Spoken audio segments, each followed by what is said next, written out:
Mae Miss Erin yn cynnig profiadau newydd i'r plant bob dydd, ac mae'n sicrhau bod gweithgareddau yn y cylch yn herio datblygiad pob plentyn. Mae'n annog y plant i fod yn annibynnol, ac yn ei harwain trwy gynnig geiriau cadarnhaol iddynt dyfalbarhau a chredu ynddyn nhw eu hunain. Mae'r ffordd mae Miss Erin yn rhyngweithio gyda phlant y cylch yn dangos ei chariad at ei gwaith a thuag at y plant. Mae'n cynnal amser stori yn wych wrth ddefnyddio stymiau a gwahanol leisiau, gan ddod â'r stori yn fyw i'r plant trwy ddefnyddio props a chaneuon yng nghanol y stori, gan wneud i'r plant deimlo i fod yn rhan o'r stori. Mae Miss Erin yn cymryd pob cyfle i ddatblygu a dysgu mwy. Ar hyn o bryd mae wrthi'n cwblhau cwrs gradd. Mae hi bob amser yn barod i rannu'r hyn mae'n dysgu a gwneud newidiadau i lawr y cylch sy'n effeithio'n bositif ar y plant sy'n ei gofal. Yn ddiweddar, cafodd gyfle i deithio i Batagonia fel rhan o daith Mudiad Meithrin, gan ddod ar hyn mae wedi ddysgu yno yn ôl i'r cylch. Mae ambell gân a ddysgyddu gan blant y wladfa wedi dod yn rhan o drefn dyddiol y cylch erbyn hyn. Mae Miss Erin a'r tîm yn credu'n gryf mewn datblygu amgylcheddau, yn defnyddio adnoddau naturiol, ailgylchu ac ail-ddefnyddio adnoddau sy'n rhad ac am ddim o'r gymuned mwyn rhoi teimlad o gartre i'r plant. Bu'n chwilio am ddodrefn ac eitemau newydd yn ystod gwyliau'r haf ar Facebook Marketplace, gan fynd o dŷ i dŷ yn casglu nwyddau i'r cylch. Mae hi hefyd yn barod iawn i droi ei llaw at greu dodrefn allan o hen balets pren.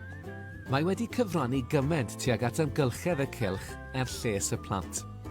Mae Miss Erin yn annog y staff i ddefnyddio ei Cymraeg ar bob cyfle, yn enwedig y tu allan i fywyd y cylch, gan drefnu fod y staff yn mynd ar nosweithiau allan i gefnogi bandiau a diwylliant Cymraeg. Mae'n plethu llawer o draddodiadau Cymreig i weithgareddau'r plant yn y cylch, gan ddefnyddio ei sgiliau clocsio a dawnsio gwerin wrth ddathlu dydd Gwyldewi a diwrnod Owain Glyndŵr. Mae clust cerddorol Miss Erin yn cyfrannu tuag at amgylchedd hyfryd y cylch, wrth iddi ddysgu chwiangerddi Cymraeg i'r plant, gan gadw'r traddodiadau Cymreig yn fyw.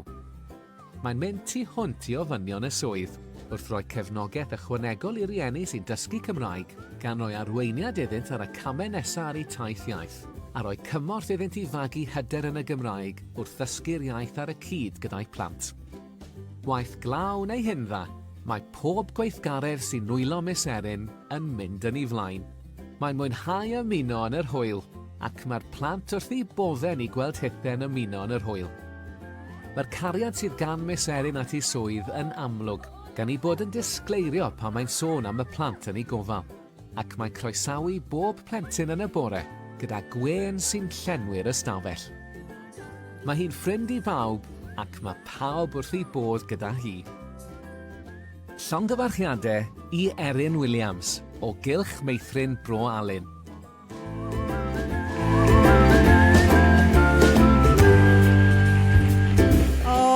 A fi'n gweld bod yna chydig bach o ddagre fan hyn. Dwi'n gweld Erin ymlaen i. Sut mlaen, Erin? Y cwestiwn mawr dyn ni angen gwybod ydyw sut mae hyn yn cymharu efo cael llun efo Dafydd Iwan, neu ai hyn yw'r profiad gorau. Fi'n credu mai heddi ydy wrth gwrs ydy. Llongyfarchiadau, der ymlaen, Erin. Gylch Meithrin Bro Alun Wrecsam ar ddod yn gyntaf yn y categori cynorthwydd. Llongyfarchiadau mawr, Erin. Ac yn yr un modd, rhowch gymeradwyaeth hefyd yn derbyn canmoliaeth uchel iawn